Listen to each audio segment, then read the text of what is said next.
Hi, Trevor here, reflecting on life through music. Thank you for stopping by.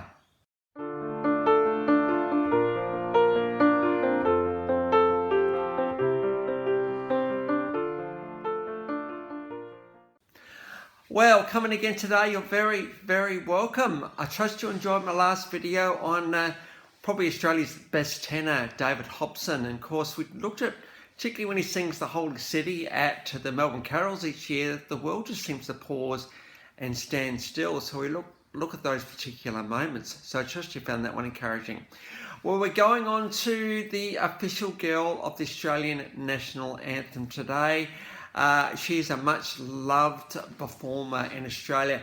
She was born as Julie Lush in 1949 in Lameroo, South Australia. So Lameroo is kind of, we're getting around the River Murray area, and she was in a family of farmers, and certainly she grew up just working on the family farm. Bit of a claim to fame with the Lush family. Les Lush played in the SANFL, South Australian National Football League, with Glenelg, and he did kick a few goals and have a bit of a career with them. But Julie Lush would go on to be called Julie Anthony. This is where we're going today. She was inspired by such greats as Ella Fitzgerald and Burt Bacharach. Now, I've done both of those guys on this channel already. She got a bit of a start with the iconic Reg Lindsay, Mr. Country Music himself. Again, with Slim Dusty, both of those. And she was performing in the country and western hour. Now, of course, if you're in the country, that's what you're going to sing. You're going to sing country music if you've got a voice at all. And it was pretty well discovered early on. This girl had an amazing voice. She did get discovered, and she started to do a few spots on TV shows, including the Ernie Signey show, which is of course in Adelaide, and the iconic Graham Kennedy. Now I realise I haven't done him yet, so I'm going to have to do him soon, I think. And it was through that, so I suppose, that midday television genre that Julie Anthony became a Australian household name. She had an amazing singing voice. She looked amazing on camera, and people just could not wait to see this girl sing. And certainly around that mid 1980s, she was starting to get noticed, including John Denver. Now, John Denver's I've already done, of course, too, but he was just one of these guys who was the penultimate host of award shows. He's done the Grammy Awards. He got invited to come over to Australia and do the Logies, which is our kind of night of nights over here. And he asked Julie Anthony to come on stage and sing the beautiful Perhaps Love. And what's so gracious about this particular clip is that Julie sings first. And John Denver and her have this really beautiful, intimate moment on camera here and singing an absolutely stunningly beautiful song. So to be asked to sing with John Denver, who was absolutely huge at this point, one of the biggest stars going around, that you know that you've made, and of course the Logies as well was pretty amazing. And so it's good to be able to look at that particular performance. In 1987, as part of our bicentennial, who did they ask to sing the Australian National Anthem? Julie Anthony. Now, I know it's a national anthem, yeah, whatever. I know it's the Australian National Anthem, yeah, whatever. But to be asked at the bicentennial to sing Australia's National Anthem is an absolute honour. And you know, whenever recordings are sung, are played of our national anthem, it's Julie Anthony's voice that you hear. And so to be the voice of the Australian National Anthem is a very high honour indeed. In fact, she was so ingrained with this song that when the 2000 Sydney Olympics came along, she was asked to sing that one as well. Now, Australia does, I suppose, live performances, live big things really, really well. And let's move forward to the year 2000, the 2000 Olympic Games, which were in Sydney. Well, so Julie Anthony and Advanced Australia Fair are so ingrained with each other that move forward to the 2000 Sydney Olympic Games. Of course, you know, when you do have such an iconic, big looking show as this one, you are going to get the national anthem sang. Of course, now there's an 11-minute clip below. We've got all sorts of stuff in here. We've got the horses on horseback. We've got the iconic Man for Snowy River in there. We've got James Morrison on the trumpet, and how high is that note, by the way?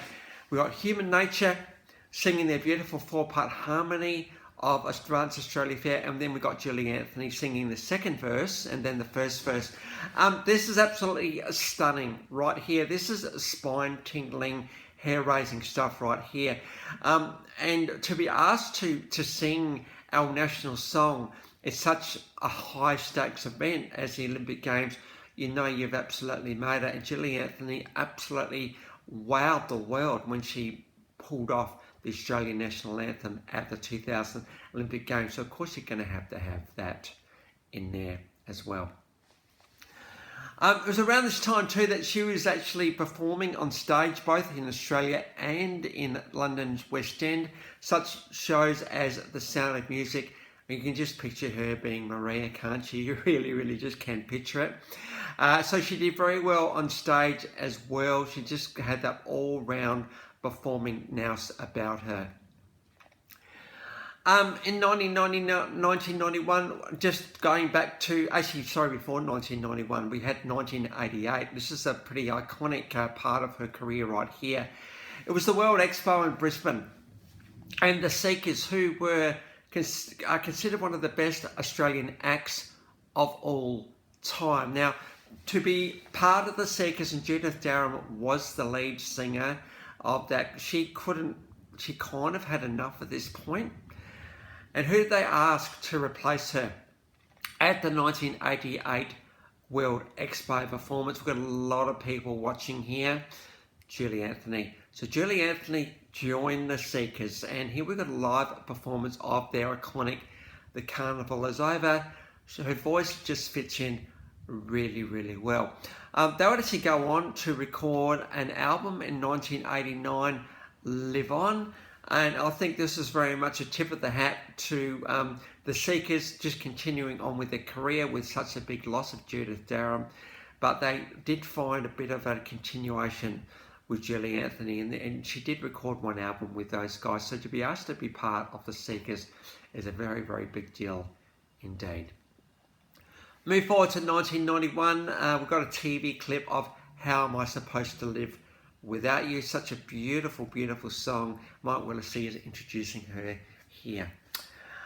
Move forward to 1994, we've got Carols in the Domain. Now, I've talked about Carols in Melbourne. The Domain is the one in Sydney. Both of these events are pretty big ones. To be asked to perform on Carols, any of either of those stages, you know you've made it. To be asked to sing Angels We Have Heard on High is absolute tip of the hat to the respect that the industry has for Julie Anthony. Of course, in Melbourne, Marina Price sings that one. In Sydney, Julie Anthony has sung that one. So it's absolutely great to see her performing that awesome song at the Sydney Carols. Between 1975 and 1999, there's been 11 releases. There's been 1 live album, 2 compilation albums, and 8 singles. In 1980, she was awarded Order of the British Officer of the British Empire, OBE. So that's London. 1989, she was awarded AM for significant contribution to the Australian music industry. She's also won 13 Australian Entertainment Awards as well. So I think what I love about the Julie Anthony story, apart from the fact that she has got a beautiful singing voice and she's had an amazing career, is that she is the voice of the Australian national anthem. And national anthems are strange things, aren't they? They emit pride in our country. They emit pride in who we are where we're living. And to be the voice of that pride is an absolutely wonderful, amazing thing. And she really did, I believe, capture the essence of this song with the way that she sings it so confidently, particularly at the 2000 Sydney Olympics. So together, I had to give tribute to this girl today. So the links to those 6 clips are in the description below. And I've also included my last video on iconic Australian tenor David Hobson. So if you want to recap on him, feel free. Well, if this is your first time to Life Reflection True Music, or you've come back for another one, how great to see everybody here. Well, next time we're going to get on to a girl who's got quite a lovely, almost childlike voice in many, many ways, Julie Miller. So until then, I'll catch you around. Bye for now.